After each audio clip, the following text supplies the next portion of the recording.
Praise the Lord. യേശുവേ സ്തോത്രം, യേശുവേ നന്ദി.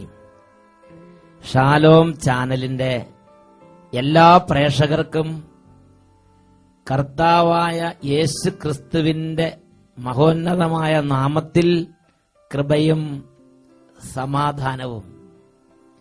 Praise the Lord. ഇന്ന് നമ്മൾ ചിന്തിക്കുന്ന വിഷയം മേന്മ ഭാവിക്കരുത് എന്നതിനെ കുറിച്ചാണ്.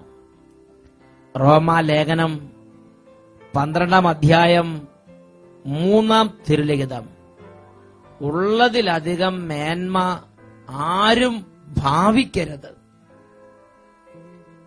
ഈ നിമിഷങ്ങളിൽ ദൈവമായ കർത്താവ് ദൈവവചനം കേട്ടുകൊണ്ടിരുന്നപ്പോൾ തന്നെ അനേകം വ്യക്തികളെയും കുടുംബങ്ങളെയും തിന്മകളിൽ നിന്നും പാപത്തിൽ നിന്നും രോഗത്തിൽ നിന്നും വിടുവിച്ചതിന്റെ ചില സംഭവങ്ങളെക്കുറിച്ച് നമുക്ക് ശ്രവിക്കാം. ചേർത്തലയിൽ നിന്ന് ദീപ എന്നൊരു വ്യക്തി എഴുതിയിരിക്കുന്നതാണ് ആദ്യമായിട്ട് നമ്മൾ ശ്രദ്ധിക്കുന്നത്. എന്റെ കുടുംബം സ്ഥിരമായി ഷാലോം ചാനലിൽ അഭിഷേകാഗ്നി പ്രോഗ്രാം കാണാറുണ്ട്. അതിലൂടെ പല അനുഗ്രഹങ്ങളും ഞങ്ങളുടെ കുടുംബത്തിന് ലഭിച്ചിട്ടുണ്ട്. ഇപ്പോൾ ഞാൻ അവ എഴുതി അറിയിക്കുകയാണ്. എന്റെ അമ്മയുടെ ആങ്ങളയുടെ മകൾ ഉദര ശസ്ത്രക്രിയയിലൂടെ സെപ്റ്റിക്കായി. ഫ്ലൂയിഡ് എടുക്കാനായി ട്യൂബ് ഇട്ടപ്പോൾ ശ്വാസകോശത്തിൽ മുറിവുണ്ടാവുകയും അതേ തുടർന്ന് അതിന് ഇൻഫെക്ഷൻ വന്ന് 1 മാസത്തോളം ഐസിയുവിൽ കിടക്കുകയും ചെയ്തു. ബോംബെയിലെ വിദഗ്ധ ഡോക്ടർമാരെല്ലാം ചികിത്സയ്ക്കെത്തുകയും ചെയ്തു.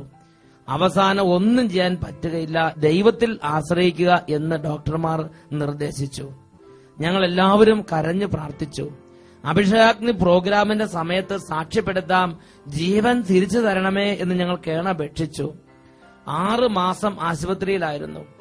ഞങ്ങൾ തീഷ്ണമായി അഭിഷേകാഗ്നി പ്രോഗ്രാമിന്റെ സമയത്ത് 9 ആഴ്ച മുടങ്ങാതെ പ്രാർത്ഥിച്ചു. അതിന്റെ പരിണത ഫലമായി 9 ആഴ്ച കഴിഞ്ഞപ്പോൾ ആ കുട്ടി അത്ഭുതകരമായി രോഗത്തിൽ നിന്ന് വിടുതൽ പ്രാപിച്ചു. ഞങ്ങൾ കുടുംബസഹിതം കർത്താവിന് മഹത്വം നൽകുകയും അഭിഷേകാഗ്നിയിൽ സാക്ഷ്യപ്പെടുത്തുകയും ചെയ്യുന്നു. അതുകൂടാതെ എന്റെ അമ്മയ്ക്ക് 15 വർഷമായി കൂടെ തുടർച്ചയായി വയറിളക്കം ഉണ്ടാകുന്ന രോഗമുണ്ടായിരുന്നു. അഭിഷേകാഗ്നി സമയത്ത് അനേകരെ യേശു സുഖപ്പെടുത്തുന്നത് കണ്ടപ്പോൾ ഞങ്ങളും ഹൃദയം നുറുങ്ങി പ്രാർത്ഥിച്ചു. 15 വർഷമായി ഇടയ്ക്കിടെ വരുന്ന കൂടെയുള്ള വയറിളക്ക രോഗത്തിൽ നിന്ന് സൗഖ്യം തരണമേ എന്ന്. അതിനുശേഷം ഇന്നുവരെ ഞങ്ങളുടെ അമ്മയ്ക്ക് അങ്ങനെയുള്ള ആ രോഗം പിന്നെ അലട്ടിയിട്ടില്ല. ദൈവത്തിനും യേശുക്രിസ്തുവിനും ഞങ്ങൾ നന്ദി പറയുന്നു. ഹല്ലേലൂയ. യേശുവേ സ്തോത്രം, യേശുവേ നന്ദി. നിലമ്പൂരിൽ നിന്ന് ഷിജി എന്ന് പറഞ്ഞ മറ്റൊരു വ്യക്തി രേഖപ്പെടുത്തിയിരിക്കുന്ന അത്ഭുതകരമായ ദൈവിക ഇടപെടൽ നമുക്ക് ശ്രമിക്കാം. ജനിച്ചപ്പോൾ മുതൽ കുടൽ സംബന്ധമായ അസുഖമായതുകൊണ്ട് 4 ഓപ്പറേഷന് വിധേയമായിട്ടുണ്ട്. എന്നാലും ശരിയാകാത്തൊരു സ്ഥിതിയിലായിരുന്നു. 3 മാസങ്ങൾക്ക് മുമ്പ് എനിക്ക് വയറിന് വല്ലാത്ത വേദനയും അസ്വസ്ഥതയും ഉണ്ടായി. എനിക്കിപ്പോൾ ഏതാണ്ട് 28 വയസ്സ് പ്രായമുണ്ട്. ഇവിടെയുള്ള പല ആശുപത്രികളിലും ചികിത്സ നേടി നടന്നു. സ്കാൻ ചെയ്തപ്പോൾ എന്റെ കിഡ്നി ചുരുങ്ങി പോയിക്കൊണ്ടിരിക്കുകയാണെന്ന് ഡോക്ടർമാർ കണ്ടെത്തി. ഇത് കേട്ട് ഞങ്ങൾ ആകെ വിഷമിച്ചു. ഞങ്ങൾ കരഞ്ഞു. അങ്ങനെ ഇരിക്കുമ്പോഴാണ് അഭിഷേകാഗ്നി പ്രോഗ്രാമിനെ കുറിച്ചും ഷാലോം ചാനലിലെ ഈ ശുശ്രൂഷയെ കുറിച്ചും അറിയുന്നത്. ഷാലോം ചാനൽ തുറന്ന് അഭിഷേകാഗ്നി പ്രോഗ്രാമിന്റെ സമയത്ത് ഞങ്ങൾ കുടുംബസമേതം കരഞ്ഞ് പ്രാർത്ഥിക്കുകയും ഈ രോഗം പ്രാർത്ഥനയുടെ ഫലമായി സൗഖ്യപ്പെട്ടാൽ സാക്ഷ്യപ്പെടുത്താം എന്ന് നേർച്ച നേരുകയും ചെയ്തു. ഒരാഴ്ച കഴിഞ്ഞ് പിറ്റേ ആഴ്ച ഞങ്ങൾ കോഴിക്കോട് മിംസ് ഹോസ്പിറ്റലിൽ പോയി ചെക്കപ്പ് നടത്തി നോക്കിയപ്പോൾ എനിക്ക് യാതൊരു കുഴപ്പവുമില്ലെന്നും എന്റെ കിഡ്നി സാധാരണ നിലയിൽ പ്രവർത്തിക്കുന്നതായും കണ്ടെത്തി. പിന്നീട് ഇന്നുവരെ എനിക്ക് അതുവരെ അനുഭവപ്പെട്ടിരുന്ന യാതൊരു രോഗങ്ങളും അനുഭവപ്പെടുന്നില്ല. ഇന്ന് ഞാൻ ഒരു ട്രീറ്റ്മെന്റും ഇല്ലാതെ സുഖമായി എന്റെ വീട്ടിലിരിക്കുന്നു.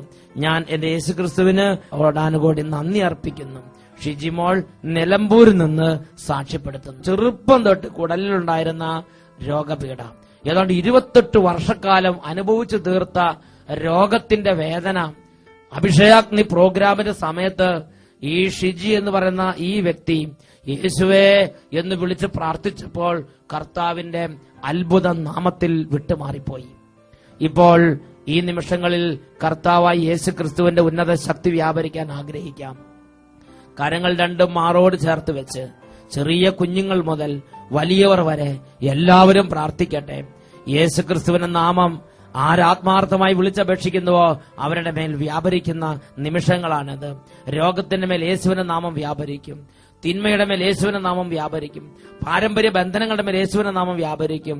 ചെറുപ്പം മുതൽ ഇന്ന് വരെ ചികിത്സിച്ചിട്ട് മാറാത്ത രോഗങ്ങളാണെങ്കിൽ പോലും അവയുടെ മേൽ യേശുവിന്റെ നാമം വ്യാപരിക്കും. ദൈവവചനം കേൾക്കുമ്പോൾ തുറവിയില്ലാത്ത വിധം അടഞ്ഞ ഹൃദയമാണോ, യേശുവിന്റെ നാമം വ്യാപരിക്കും. ഓരോരുത്തരും പ്രാർത്ഥിക്കട്ടെ. ഹാലലുയ്യ, ഹാലലുയ്യ. ഓ ദൈവമേ, ഈ നിമിഷങ്ങളിൽ അവിടുന്ന് സ്പർശിക്കണമേ. കാലങ്ങളായി വേദന അനുഭവിക്കുന്ന വേദനിക്കുന്ന ഓരോ ആത്മാവിലേക്കും അവിടുത്തെ ശക്തി ഇപ്പോൾ വ്യാപരിക്കുമാറാകട്ടെ. ഓ കർത്താവേ, മനസ്സിന്റെ ദുഃഖങ്ങൾ ഏറ്റെടുക്കണമേ. ഓ മനസ്സിൽ ദുഃഖം കൊണ്ട് തളർന്നിരിക്കുന്ന ഓരോ മകനെയും മകളെയും യേശുവേ സ്പർശിക്കണമേ എന്ന് പ്രാർത്ഥിക്കുന്നു. എത്ര ശ്രമിച്ചിട്ടും പഠിക്കാൻ കഴിയാതെ വിഷമിച്ചിരിക്കുന്ന വിദ്യാർത്ഥിനികളെ ഇപ്പോൾ സ്പർശിക്കണമേ കർത്താവേ. യുവതീ യുവാക്കന്മാരെ അവിടുന്ന് ആശീർവദിക്കണമേ. പരിശുദ്ധാത്മാവിന്റെ അഭിഷേകം നിറയ്ക്കണമേ കർത്താവേ. വിശ്വാസം മങ്ങിപ്പോയി, വിശുദ്ധ കൂദാശകൾ നകന്നുപോയി, തിരുസഭാ ജീവിതം നഷ്ടപ്പെട്ട് സന്ധ്യാപ്രാർത്ഥന പോലും ഇല്ലാതെ അകന്ന് ഉടറി നടക്കുന്ന ഓരോ വ്യക്തികളെയും അവിടുന്ന് ഇപ്പോൾ സ്പർശിക്കണമേ. നഷ്ടപ്പെട്ട വിശ്വാസ കൃപകൾ തിരിച്ചു നൽകണമേ. ആത്മീയ ഉണർവ് പ്രദാനം ചെയ്യണമേ. ഘോഷന്മാരാകാതെ കർത്താവിന്റെ അഭീഷ്ടം എന്തെന്ന് മനസ്സിലാക്കുവാൻ തക്കവണ്ണമുള്ള ആത്മീയ ഉണർവ് ഇപ്പോൾ അങ്ങയുടെ ദാസന്മാർക്ക് പ്രദാനം ചെയ്യണമേ. ഹാലലുയ്യ, ഹാലലുയ്യ, ഹാലലുയ്യ. യേശുവേ ആരാധന, യേശുവേ ആരാധന, യേശുവേ സ്തോത്രം, യേശുവേ നന്ദി, യേശുവേ സ്തോത്രം, യേശുവേ നന്ദി. Praise the Lord. ഹല്ലേലൂയ. ഉള്ളതിലധികം മേന്മ ഭാവിക്കരുത് എന്ന് തിരുലിഖിതങ്ങൾ നിർദ്ദേശിക്കുകയാണ്. റോമാലേഖനം 12:3. എനിക്ക് ലഭിച്ചിരിക്കുന്ന കൃപയാൽ പ്രേരിതനായി ഞാൻ നിങ്ങളോട് പറയുന്നു, ഉള്ളതിലധികം മേന്മ ആരും ഭാവിക്കരുത്. ദൈവരാജ്യത്തിന്റെ അനുഭവത്തിൽ വളരാൻ ഒരു വ്യക്തിക്ക് അങ്ങേയറ്റം തടസ്സമുണ്ടാക്കുന്ന ഒരു പാപമാണ് നെഗളം. നെഗളിക്കരുത് എന്ന് കാർന്നോന്മാർ ചൊല്ലിയിട്ടുള്ളത് നിങ്ങൾ കേട്ടിട്ടില്ലേ? നെഗളം അങ്ങേയറ്റം വലിയ ഒരു തിന്മയാണ്. അത് നമ്മുടെ ജീവിതത്തെ അടിമുതൽ മുടി വരെ സമൂലം നശിപ്പിച്ചു കളയും. അത്രമാത്രം ഗൗരവമേറിയ ഒരു മൂല പാപമാണ് നെഗളം. ഉള്ളതിലധികം മേന്മ ഭാവിക്കുക, മറ്റുള്ളവരെ പുച്ഛത്തോടെ കാണുക. ഇതിനെക്കുറിച്ച് വ്യക്തമാക്കാൻ ഞാൻ ഒരു ഉദാഹരണം നിങ്ങളോട് പറയാം. ഒരു മലമ്പ്രദേശത്ത് ഒരു കുന്നിൻ ചെരുവിൽ ഇതാ ഒരു ചെടി വളർന്നു വരികയാണ്. ആ ചെടിയിൽ മനോഹരമായ റെയർ വെറൈറ്റി അപൂർവ തരത്തിലുള്ള ഒരു പുഷ്പം ഉണ്ടാവുകയാണ്. ആ പുഷ്പം മൊട്ടിട്ടു പതുക്കെ പതുക്കെ വിടർന്ന് അത് അത്ഭുതകരമായ വർണ്ണ പ്രതാപങ്ങളോടെ അത് വിരിഞ്ഞ് സുഗന്ധം വീശി അങ്ങനെ ആ കുന്നിൻ ചെരുവിൽ നിൽക്കുകയാണ്. ആദ്യം അതൊരാൾ കണ്ടു. അയാൾ ചെന്ന് 10 പേരോട് പറഞ്ഞു. അവര് വന്നു. അവര് ചെന്ന് 10 പേരോട് പറഞ്ഞു. അങ്ങനെ കൂട്ടം കൂട്ടമായി ആ കുന്നിൻ ചെരുവിലേക്ക് ആളുകൾ വന്ന് ഈ പുഷ്പത്തെ നോക്കുകയാണ്. അങ്ങനെ കേട്ടവർ വീണ്ടും വീണ്ടും മറ്റുള്ളവരോട് പറയുന്നു, ഇങ്ങനെ ഈ അപൂർവ തരത്തിലുള്ള ഈ മനോഹര പുഷ്പം കാണാൻ ഇതാ ഒരുപാട് പേര് ആ കുന്നിൻ ചെരുവിലേക്ക് എത്തിച്ചേരുകയാണ്. അങ്ങനെ ആ മുള്ളുകളും മുൾപടർപ്പുകളും നിറഞ്ഞു നിന്ന ആ കുന്നിൻ ചെരുവിൽ ഈ ചെടിയുടെ അടുത്തേക്ക് ഒരു പാത തന്നെ നടന്ന് ഒരു പാത തന്നെ നടന്നു തെളിഞ്ഞു. അങ്ങനെ ഈ ചെടി ഇങ്ങനെ നിൽക്കുകയാണ്. ഇപ്പോൾ ഈ പുഷ്പത്തിന് തോന്നുകയാണ്, ഞാൻ നിസാര പാർട്ടിയൊന്നുമല്ല, ഞാൻ ഈ അടുത്ത് നിൽക്കുന്ന ഈ ഡൂക്കിലി പുഷ്പങ്ങളെ പോലെ ഒന്നല്ല, ഞാനൊരു വലിയ പുഷ്പം തന്നെയാണ്. ഇങ്ങനെ ഈ പുഷ്പം അങ്ങോട്ട് ആവശ്യമില്ലാത്ത ഓരോ ചിന്തകളിലേക്ക് മുഴുകി നോക്കുമ്പോൾ ശരിയാണ്, ആളുകളെല്ലാം ഈ പുഷ്പത്തിന് ചുറ്റിലുമാണ് നിൽക്കുന്നത്. അപ്പുറത്തെ ചെടിയിൽ പുഷ്പമുണ്ട്, ഇപ്പുറത്തെ ചെടിയിൽ പുഷ്പമുണ്ട്, അവിടെ പുഷ്പമുണ്ട്, ഇവിടെ പുഷ്പമുണ്ട്. പക്ഷേ ആളുകൾ അതൊന്നും നോക്കുന്നില്ല. അവിടെ തൊട്ടാവാടിയുടെ പുഷ്പം അവിടെയുണ്ട്, എന്നാൽ ആളുകൾ മൈൻഡ് ചെയ്യുന്നില്ല. ഇപ്പുറത്ത് വള്ളിച്ചെടിയിൽ പുഷ്പമുണ്ട്, ആളുകൾ നോക്കുന്നില്ല. എന്നാൽ ഈ അപൂർവ പുഷ്പത്തിന് ചുറ്റിലുമാണ് ആളുകൾ തടിച്ചുകൂടിയിരിക്കുന്നത്. അപ്പോൾ ഈ പുഷ്പത്തിന് തന്നെ തോന്നി, ഞാനൊരു നിസ്സാരക്കാരനല്ല, ഞാൻ എന്തോ ഒരു വലിയ ആളാണ് എന്നൊരു ഭാവം ഈ പുഷ്പത്തിന്റെ ഉള്ളിലേക്ക് തന്നെ കയറി വന്നു. പ്രിയപ്പെട്ട സഹോദരങ്ങളെ, അങ്ങനെ പുഷ്പം അങ്ങനെ ഞെളിഞ്ഞു നിൽക്കാൻ തുടങ്ങി. അപ്പോൾ ഈ അടുത്തുള്ള ഈ തൊട്ടാവാടിയുടെ പൂക്കളോടും അതുപോലെ ഈ ചെറിയ ചെറിയ മൂക്കുത്തി പൂക്കളോടൊക്കെ ഈ പുഷ്പം ചോദിക്കുകയാണ്, അല്ല, നിങ്ങൾ ഈ പൂക്കളുടെ വർഗത്തിൽ ഇങ്ങനെ വന്ന് നിൽക്കണ എന്താ? എനിക്കും കൂടെ നാണക്കേടാകണം. ഈ മറ്റു പുഷ്പങ്ങളോട് ഈ വലിയ പുഷ്പത്തിന് ഒരു പുച്ഛം തോന്നുകയാണ്. തന്നെ ഓർത്ത് ഈ പുഷ്പത്തിന് വല്ലാത്തൊരു മഹിമ തോന്നുകയാണ്. പ്രിയപ്പെട്ട സഹോദരങ്ങളെ, നാളുകൾ പിന്നിട്ടു. കുറച്ചു കാലങ്ങൾ കഴിഞ്ഞപ്പോൾ ഇതാ ഈ പുഷ്പത്തിന്റെ ഓരോരോ എതളകൾ മങ്ങി അത് ചീഞ്ഞ് അളിഞ്ഞ് കൊഴിഞ്ഞു പോയി. അവസാനം ആ പുഷ്പം മുഴുവനും പതുക്കെ ചീഞ്ഞ് കൊഴിഞ്ഞ് അത് നാമാവശേഷമായി. ചിന്തിച്ചു നോക്കുക ആ പുഷ്പത്തിന്റെ സ്ഥിതി. ആ പുഷ്പം എന്തെങ്കിലും കഷ്ടപ്പെട്ടതാണോ ആ പുഷ്പത്തിന് അത്രയും മനോഹരമായ ഒരു കളറും അത്രയും മനോഹരമായ സുഗന്ധവും അത്രയും മനോഹരമായ എടുപ്പും പകിട്ടും ലഭിച്ചത്? ദൈവത്തിന്റെ ദാനമായി കിട്ടി, ദൈവം ദാനമായി കൊടുത്ത്. ഇതാണ് കൊറിന്തോസുകാർക്ക് എഴുതിയ 1-ാം ലേഖനത്തിൽ 4-ാം അധ്യായം 7-ാമത്തെ വാക്യത്തിൽ ദൈവമക്കളെ പഠിപ്പിക്കുന്നത്. നിനക്ക് എന്ത് പ്രത്യേക മഹാത്മ്യമാണുള്ളത്? ദാനമായി ലഭിച്ചതല്ലാതെ നിനക്ക് എന്തുണ്ട്? എല്ലാം ദാനമായിരിക്കെ ദാനമല്ല എന്ന മട്ടിൽ നീ എന്തിന് അഹങ്കരിക്കുന്നു? ഇപ്പോൾ എല്ലാം തികഞ്ഞവരായെന്നോ? നിനക്ക് എന്ത് പ്രത്യേക മഹാത്മ്യമാണ് ഉള്ളത്? ദാനമായി ലഭിച്ചതല്ലാതെ നിനക്ക് എന്തുണ്ട്? എല്ലാം ദാനമായിരിക്കെ ദാനമല്ല എന്ന മട്ടിൽ നീ അഹങ്കരിക്കുന്നത് എന്തിന്? ഇത് ദൈവമായ കർത്താവിന്റെ സന്നിധിയിൽ അപ്രീതി വിളിച്ചു വരുത്തുന്ന ഒരു തിന്മയാണ്. നന്നായി പഠിക്കുന്ന കുട്ടികൾ പഠിക്കാത്ത കുട്ടികളെ നോക്കി ഇകഴ്ത്തി സംസാരിക്കരുത്, പുച്ഛഭാവത്തോടെ നോക്കരുത്. നല്ല ജോലിയുള്ളവർ സാധാരണ കൂലിപ്പണിക്കാരെ നോക്കി പുച്ഛഭാവത്തോടെ സംസാരിക്കരുത്, താഴ്ന്ന വിധത്തിൽ നോക്കരുത്. നല്ല സ്കൂളിൽ പഠിക്കുന്നവർ ലോക്കൽ സ്കൂളുകളിൽ പഠിക്കുന്നവരെ നോക്കി പുച്ഛഭാവത്തോടെ നടക്കരുത്. നല്ല ബസ്സുകളിൽ യാത്ര ചെയ്യുന്നവർ സാധാരണ ബസ്സിൽ യാത്ര ചെയ്യുന്നവരെ നോക്കി മേനി ഭാവിക്കരുത്. നല്ല വസ്ത്രമിട്ട് നടക്കുന്നവർ, നല്ല സ്ഥിതിയിലിരിക്കുന്നവർ, ആരോഗ്യമുള്ളവർ ആരോഗ്യമില്ലാത്തവരെ നോക്കി ഇകഴ്ത്തി ചിന്തിക്കരുത്, മേന്മ ഭാവിക്കരുത്. പ്രിയപ്പെട്ട സഹോദരങ്ങളെ, ഒരു കാറ്റത്ത് അടിച്ചുകൂട്ടപ്പെടുകയും അടുത്ത കാറ്റത്ത് അടിച്ചു ചിതറിക്കപ്പെടുകയും ചെയ്യുന്ന പൂഴിക്കൂന പോലെയല്ലേ നമ്മുടെ ജീവിതം? ഇന്നുണ്ട്, നാളെ എന്ത് സ്ഥിതി എന്ന് ആർക്കറിയാം? നാം നമ്മിൽ തന്നെ മേനി പറയരുത്, നാം നമ്മിൽ തന്നെ മേനി ഭാവിക്കരുത്. ഉള്ളതിലധികം മേന്മ ഭാവിക്കുന്നത് കർത്താവ് നിരോധിച്ചിരിക്കുന്നു. ഈ ലോകത്തിൽ നമുക്ക് ഉള്ളതെല്ലാം നമുക്ക് ലഭിച്ചിരിക്കുന്ന ദാനമാണ്. ആർക്കും പ്രത്യേകമായി അതിനെക്കുറിച്ച് മേന്മ ഭാവിക്കാൻ ഇല്ല എന്ന് തന്നെയാണ് തിരുലിഖിതം പഠിപ്പിക്കുന്നത്. കൊറിന്തോസുകാർക്ക് എഴുതിയ 1-ാം ലേഖനത്തിൽ 8-ാമത്തെ അധ്യായത്തിൽ 1-ാമത്തെ തിരുലിഖിതം പഠിപ്പിക്കുകയാണ്. അറിവ് അഹന്ത ജനിപ്പിക്കുന്നു, സ്നേഹം ആത്മീയ ഉത്കർഷം വിളിച്ചു വരുത്തുന്നു. എന്തുകൊണ്ടാണ് നമുക്ക് ഈ ഒരു കുറച്ച് അറിവുണ്ടാകുമ്പോൾ, കുറച്ച് പണമുണ്ടാകുമ്പോൾ, കുറച്ച് ആരോഗ്യം ഉണ്ടാകുമ്പോൾ, ജീവിതത്തിൽ നന്മകൾ കൊണ്ട് ദൈവം നമ്മളെ മുടിചൂടിക്കുമ്പോൾ എന്തുകൊണ്ടാണ് ഇതുപോലെ നെകളമുണ്ടാകുന്നത്? സ്നേഹത്തിന്റെ ആത്മാവ് നിഷ്ക്രമിച്ചത് കൊണ്ട് തന്നെ. സ്നേഹം ആത്മീയ ഉത്കർഷം വിളിച്ചു വരുത്തുന്നു.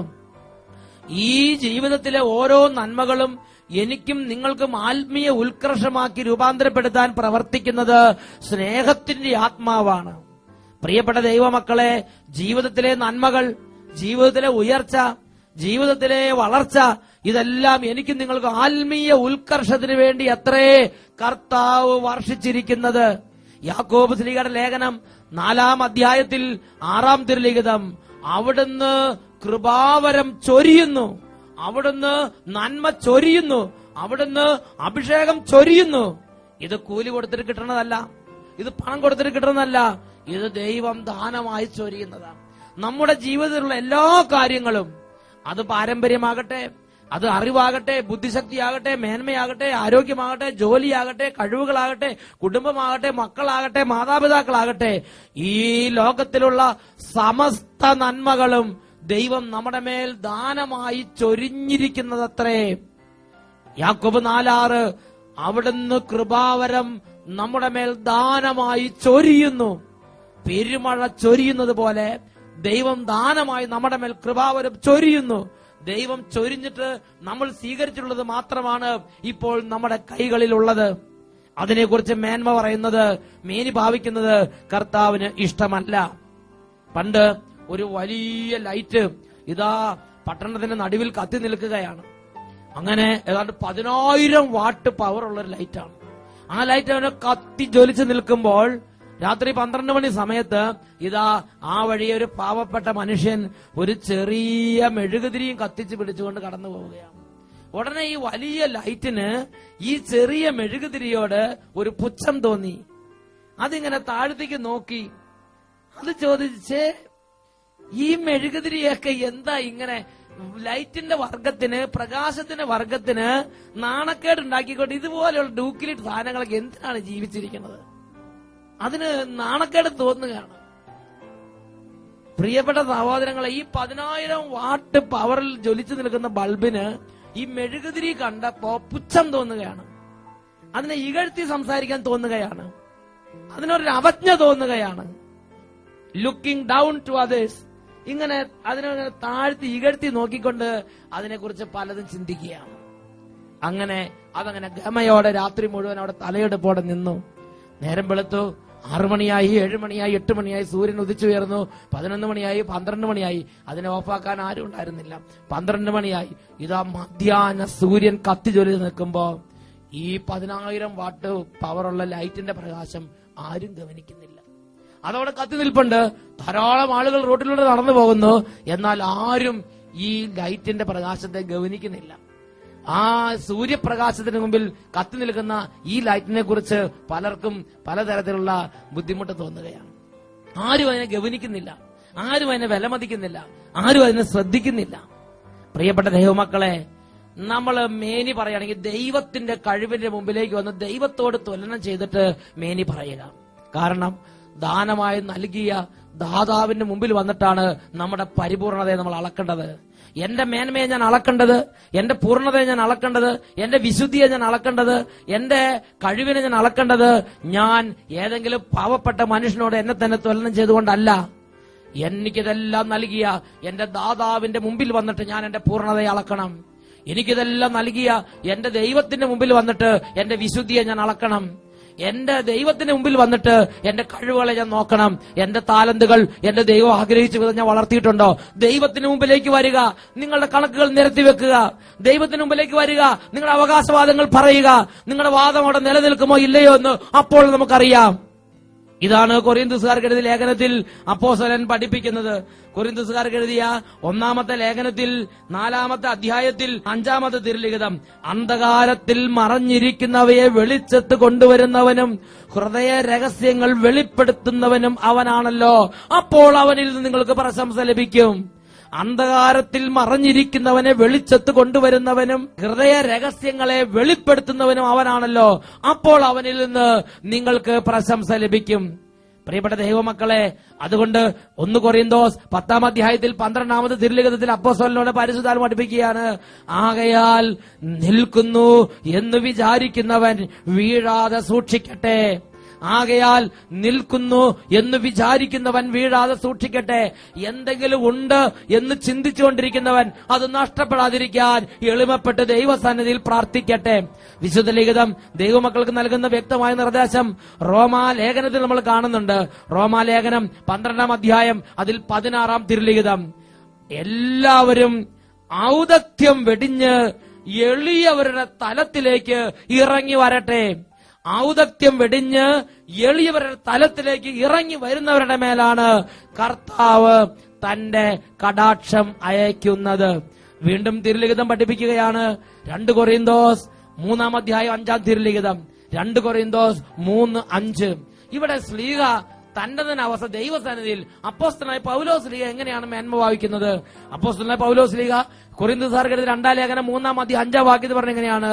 സ്വന്തമായി എന്തെങ്കിലും മേന്മ അവകാശപ്പെടാൻ ഞങ്ങൾ യോഗ്യരല്ല. ഞങ്ങളുടെ യോഗ്യത ദൈവത്തിൽ നിന്നാണ്. ഞങ്ങളുടെ യോഗ്യത ദൈവത്തിൽ നിന്നാണ്. ജെറമിയ പ്രവാചകന്റെ പുസ്തകത്തിൽ ഈ കാര്യത്തെക്കുറിച്ച് 9-ാം അധ്യായത്തിൽ 23-ാം തിരുലിഖിതം രേഖപ്പെടുത്തുന്നത്. ജെറമിയ 9:23 കർത്താവ് അരുളി ചെയ്യുന്നു, ജ്ഞാനി തന്റെ ജ്ഞാനത്തിൽ അഹങ്കരിക്കാതിരിക്കട്ടെ, ബലവാൻ തന്റെ ബലത്തിൽ പ്രശംസിക്കാതിരിക്കട്ടെ, സമ്പന്നൻ തന്റെ സമ്പത്തിൽ വലിപ്പം ഭാവിക്കാതിരിക്കട്ടെ. പ്രശംസിക്കുന്നവൻ ഞാൻ ഭൂമിയിൽ കരുണയും നീതിയും ന്യായവും പുലർത്തുന്ന കർത്താവാണ് എന്ന അറിവിൽ പ്രശംസിക്കട്ടെ. ഇതിലാണ് ഞാൻ ആനന്ദം കൊള്ളുന്നത്, കർത്താവ് അരുളി ചെയ്യുന്നു. ജെറമിയ 9-ാം അധ്യായം 23-ഉം 24-ഉം തിരുലിഖിതങ്ങൾ. ഈ നിമിഷങ്ങളിൽ നമുക്ക് പ്രാർത്ഥിക്കാം. ഓ ദൈവമേ, ഈ ദൈവവചനത്തിന് വേണ്ടി അവിടുന്ന് ലോകത്തിന്റെ നാനാഭാഗങ്ങളിൽ ഒരുമിച്ച് കൂട്ടിയ ഓരോ കുടുംബങ്ങളെയും ഓരോ സമൂഹങ്ങളെയും ആശീർവദിക്കണമേ. സ്വന്തമായി മേന്മ പറയാൻ ഞങ്ങൾക്കൊന്നുമില്ല കർത്താവേ, മേനി പറയാൻ ഒന്നുമില്ല കർത്താവേ. ഞങ്ങൾ ചെറിയവരാണ്, തുടങ്ങിയെടുത്ത് തന്നെയാണ് ഞങ്ങൾ നിൽക്കുന്നത്. സ്വന്തമായി മേന്മ അവകാശപ്പെടാൻ ഞങ്ങൾക്കൊന്നുമില്ല കർത്താവേ. ഈ നിമിഷങ്ങളിൽ ഞങ്ങളുടെ ഇല്ലായ്മ ഏറ്റുപറഞ്ഞ്, ഞങ്ങളുടെ ചെറുമ ഏറ്റുപറഞ്ഞ്, എളിമ ഏറ്റുപറഞ്ഞ് ഞങ്ങൾ പ്രാർത്ഥിക്കുന്നു. ഞങ്ങൾ ചെറിയവരാണ് കർത്താവേ, ഞങ്ങളോട് കരുണ തോന്നണമേ. എല്ലാ അഹങ്കാരത്തിന്റെയും മേനി പറച്ചിലിന്റെയും വമ്പ് പറച്ചിലിന്റെയും നെകളത്തിന്റെയും അരൂപികളെ നസ്രയനായ യേശുവിന്റെ നാമത്തിൽ ശാസിക്കുന്നു. ദൈവമക്കളിൽ നിന്നും കുടുംബങ്ങളിൽ നിന്നും സമൂഹങ്ങളിൽ നിന്നും നെകളത്തിന്റെയും വമ്പ് പറച്ചിലിന്റെയും അഹങ്കാരത്തിന്റെയും ധാർഷ്ട്യത്തിന്റെയും അരൂപികൾ വിട്ടൊഴിഞ്ഞു പോകട്ടെ. Hallelujah, hallelujah. യേശുവേ ആരാധന, ആരാധന. യേശുവേ ആരാധന, ആരാധന. യേശുവേ സ്തോത്രം, യേശുവേ നന്ദി. Praise the Lord. ഹല്ലേലൂയ.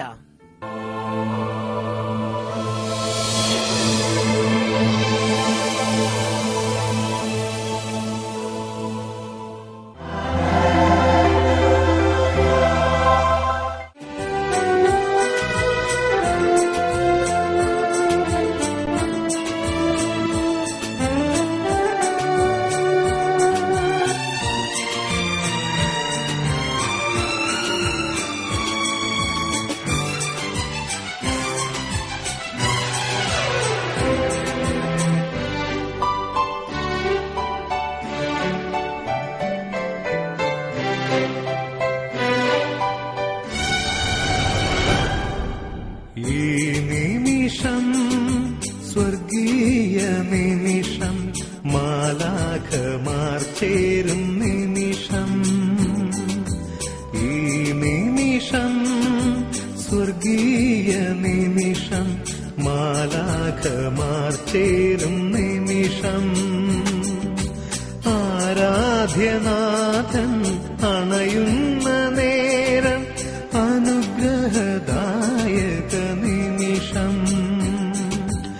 ആരാധ്യനാഥൻ അണയുന്ന നേരം, അനുഗ്രഹദായക നിമിഷം. ആരാധനാ സ്തുതി യേശുവേ, ആരാധനാ സ്തുതി യേശുവേ, ആരാധനാ സ്തുതി യേശുവേ, ആരാധനാ സ്തുതി യേശുവേ. എഫേസോസ് ലേഖനം 5-ാം അധ്യായം 17-ാം തിരുലിഖിതം. കർത്താവിന്റെ അഭീഷ്ടം എന്തെന്ന് മനസ്സിലാക്കുവിൻ, സമയം പൂർണ്ണമായും പ്രയോജനപ്പെടുത്തുവിൻ.